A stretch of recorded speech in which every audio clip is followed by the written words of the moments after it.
Tapi berarti tadi memang betul foto yang beredar tadi Mas Anies Iya, ke kalau DPP. sudah beredar ya gimana? Apakah Iya. betul dengan Bu Mega juga sempat ketemu? Apakah ini menjadi suatu harga mati untuk PDIP bahwa calon yang akan mereka usung di pilkada nanti harus kader partai? Enggak lah, tidak sesederhana itu. Pilkada ini berebut jabatan atau mau menegakkan nilai-nilai gagasan-gagasan yang baik. Kalau kemudian ada kecocokan kita jalan. Tapi apakah kemudian kita bisa diintimidasi dengan elektabilitas? Artinya di luar nama Mas Anies sendiri masih ada nama lain yang digodok? Ya pasti ada nama-nama, bos. Semua punya peluang sampai ketua umum katakan keputusannya ini. Yang jelas kita belum umumkan hari ini karena sekian banyak pertimbangan.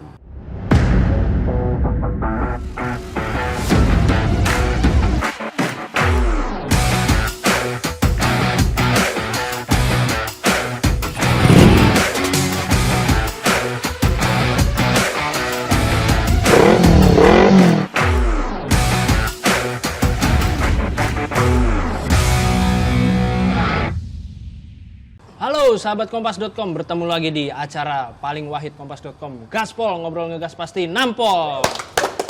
Bersama saya Vittorio, sekarang saya kali ini tidak kedatangan tamu tapi saya yang mendatangi tuan rumah.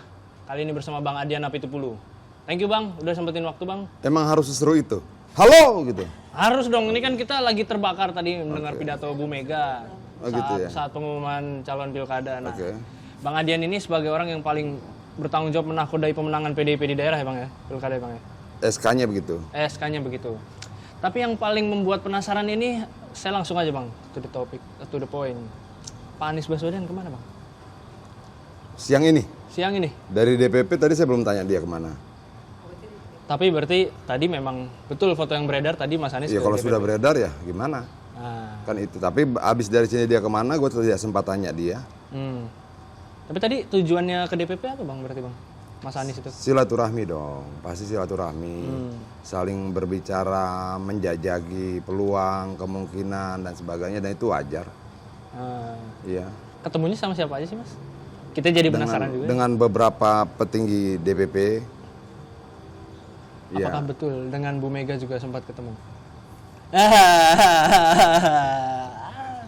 Oke, lanjut. Iya. Apa lagi? Ya Bang, belum dijawab itu Bang. Ya kan boleh. Apa? Bahkan dalam proses interogasi pun kita punya hak loh untuk tidak menjawab. Oh gitu. Apa dalam proses wawancara. Ini berarti kayaknya ketemu ya guys ya. Kayaknya sih ketemu.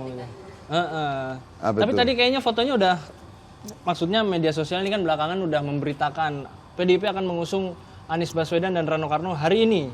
Nah hari ini itu batal atau belum diumumkan aja Bang? Begini, kita kan tidak bisa kemudian harus ikut mengambil alih tanggung jawab dari apa yang tersampaikan di media sosial. Nah, Lalu kalau kemudian media sosial berkata seperti itu, lalu kita harus ikuti begitu.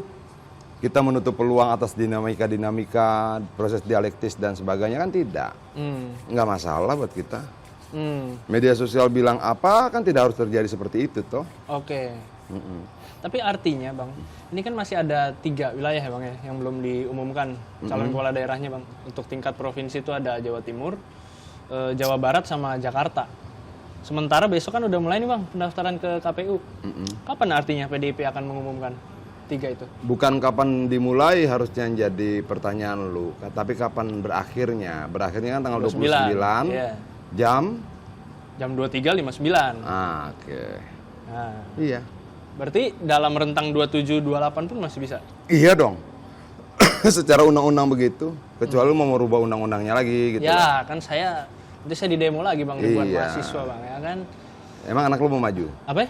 Belum juga nikah ya bulan Bang? Oh iya, masih jauh. Ya Oke. bisa sih, punya anak belum nikah juga. Bang, tapi tadi Bu Mega juga pas lagi pidato tadi juga menyindir soal Mbak Airin tuh perlu pakai baju merah hitam. Kita tahu kan Mbak Airin belum kader PDIP gitu. Apakah ini menjadi suatu harga mati untuk PDIP bahwa calon yang akan mereka usung di pilkada nanti harus kader partai? Enggak lah. Enggak di banyak tempat juga tidak. Banyak tergantung kondisi masing-masing wilayah ya, yang punya dinamika tersendiri, punya problem-problem tersendiri. jumlah kursi kita dan sebagainya banyak. Tidak sesederhana itu. Nggak sesederhana itu. Tapi kalau gua dengar pernyataan Ibu Mega itu kan ketika dia mau masuk PDI Perjuangan, ya harus menggunakan seragam partai kan. Coba kalau lu ikuti kalimat berikutnya, yang gua tangkap seperti itu gitu loh. Dan wajar saja, nggak ada problem dan itu. Artinya tapi sayang nanti pita dan baterai kamera lu kalau membicara yang tidak. Tapi berarti kalau konteksnya Bu Airin memang beliau ada keinginan untuk masuk. Bu Airin, gue belum tanya dia, tapi kita bersyukur dong kalau dia bergabung. Kalau untuk Mas Anies, kenapa? Ada nggak sih pembicaraan bahwa memang untuk dikaderkan gitu Mas Anies? Ya pernyataan Ibu Mega kemarin kan dia mau nurut, nggak mau nurut tuh begini loh. Kita ini kan punya gagasan, ide, kemudian punya anggaran dasar, punya tujuan partai, punya apa segala macam. Itu kan yang harus diperjuangkan oleh setiap kader PDI Perjuangan kan. Itu loh. Oke, tentang bisa begini. Kita hasil rakernas kemarin, 2 rakernas sebelumnya itu kalau tidak salah, kita memutuskan terkait dan fakir miskin dan anak terlantar dipelihara oleh negara. Oke, artinya setiap kader partai harus menyuarakan dan memperjuangkan itu. Nah, dalam konteks itu apakah calon-calon kepala daerah kita mau sama-sama berjuang untuk itu atau mereka cuma memperjuangkan jabatan saja? Nah, dalam hal-hal tertentu kita akan tuntas. Oke, ini kita mau dalam 5 tahun ini memperjuangkan fakir miskin dan anak terlantar dipelihara negara. Setuju nggak? Gitu loh. Kita mau misalnya kedaulatan pangan. Setuju nggak? Ini soal value ya Bang ya? Oh iya dong. Pilkada ini berebut jabatan atau mau menegakkan nilai-nilai gagasan-gagasan yang baik. Kalau mau memperjuangkan nilai-nilai dan gagasan-gagasan yang baik, maka kita duduk untuk berbicara tentang ide dan gagasan itu. Tidak berbicara tentang apa yang didapat, berapa gajinya, apa fasilitasnya, enggak. Gitu. Dan PDI Perjuangan selalu maunya ke arah situ. Artinya pun sama Bu Airin ataupun dengan Mas Anies kan kemarin sempat ke DPD Jakarta. Iya. Itu artinya memang pembicaranya soal itu? Oh, iyalah, nggak mungkin enggak lah. Saya misalnya ya punya tugas yang sama memperjuangkan apapun itu gagasan-gagasan yang sudah digodok matang dalam partai kita. Terkait dalam persoalan kerakyatan, bagaimana kesejahteraan petani, bagaimana kemudian memastikan solar murah untuk nelayan, bagaimana kemudian agar harga pangan itu murah sehingga tidak lagi yang kelaparan. Kayak Ibu Mega bicara tentang stunting, kita jangan lagi bicara tentang persentase stunting, tapi stunting harus 0. Ya tadi. Ya kayak begitu. Itu kan disampaikan berulang-ulang oleh Ibu Mega ya, bahwa itulah nilai yang harus kita perjuangkan. Jadi PDI Perjuangan itu obrolannya tentang nilai-nilai, gagasan-gagasan, ide-ide yang sudah disepakati untuk kita perjuangkan. Kita tidak berbicara tentang, sepatu lu harga berapa ya? Jam tangan lu oke juga tuh, gaji lu berapa? Lu sudah punya tabungan, lu sudah punya, tidak itu yang kita bicarakan. Artinya memang PDIP apakah memang sama sekali menutup mata dengan fakta bahwa misalnya Pak Anies elektabilitasnya paling tinggi? Sehingga walaupun di 2017 sampai 2022 kita tahu posisinya berseberangan banget, tapi ternyata sekarang menemukan kecocokan. Kalau kemudian ada kecocokan kita jalan. Tapi apakah kemudian kita bisa diintimidasi dengan elektabilitas? Nah, itu dia, Bang. Gitu loh. Elektabilitas gua tinggi nih. Lu mau ikut gua apa enggak? Oh enggak, kita tidak mau bicara elektabilitas. Kita mau bicara tentang gagasan, ide-ide yang baik buat rakyat gitu loh. Nah, kita kan tidak bisa diintimidasi dan hal-hal itu. Kalau lu nggak ikut gua nanti lu nggak punya duit. Oh enggak, kita mau bicara soal gagasan-gagasan yang baik. Kalau lu nggak ikut gua punya elektabilitas. Enggak, gitu. Nah, kita harus tempatkan gitu loh. Yuk kita duduk sama-sama. Yuk kita bicara tentang negara ini, tentang rakyat kita, tentang kemanusiaan. Idenya sama nggak? Idenya sama. Elektabilitasnya berapa? Rendah. Ayo kita bicarakan bagaimana orang-orang yang idenya sama ini berjuang agar elektabilitasnya naik. Bagaimana agar mereka terpilih, kan itu yang harusnya kita bicarakan. Nah Bang, gitu ini loh. kan tadi kita bicara bahwa memang PDIP juga tidak sepenuhnya menutup pintu gitu untuk calon-calon non kader ya, yang memang ternyata punya kecocokan lah dengan PDIP. Iya. Tapi kalau misalkan pertanyaannya dibalik, kalau memang elektabilitas itu bukan sesuatu yang harga mati untuk PDIP, dengan putusan MK kemarin kan PDIP kartunya jadi hidup lagi, terutama di Jakarta bisa langsung mengusung sendiri gitu. Kenapa tidak langsung pilihan itu dijatuhkan aja kepada kader PDIP yang memang udah menempuh kaderisasi dari bawah, sudah pasti ideologinya juga udah matang gitu, ketimbang membuka pintu untuk calon independen. Begini.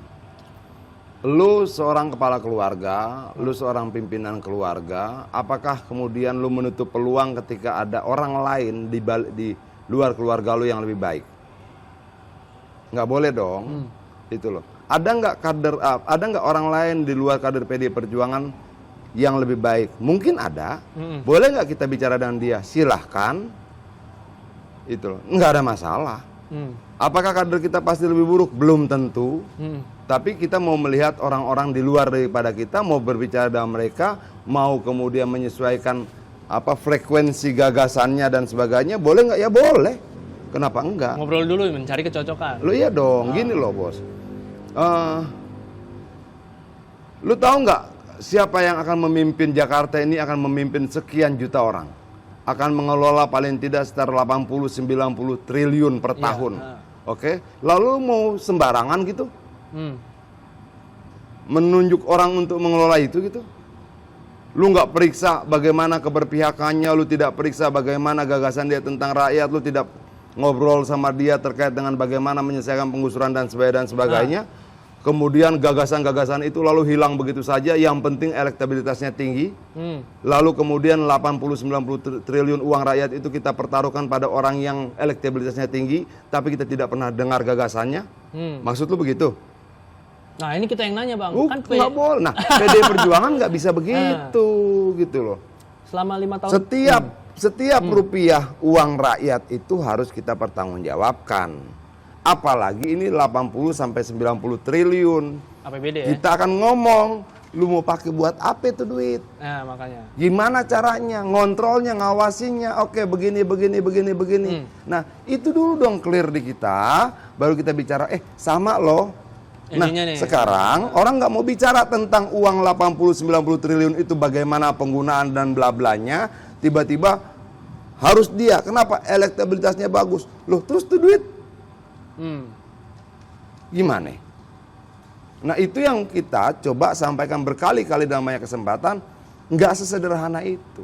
Kita mau orang yang kita pilih dan kita ajak rakyat memilih dia, harus mampu menjelaskan pada kita dengan clear dan terang benderang bagaimana mengelola anggaran sebesar itu, bagaimana menjaga rakyat sekian juta orang, bagaimana dan bla bla lainnya gitu loh. Artinya ini selama 5 tahun terakhir di DKI PDIP ini kan waktu kepemimpinan Mas Anies itu jadi oposisi Mas ya.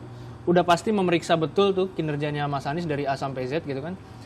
Artinya gimana PDIP melihat kepemimpinan? Enggak gini. Ya. Enggak ada satu orang pun yang kemudian memonopoli kebenaran dan tidak ada satu orang pun yang kemudian memonopoli ketidakbenaran.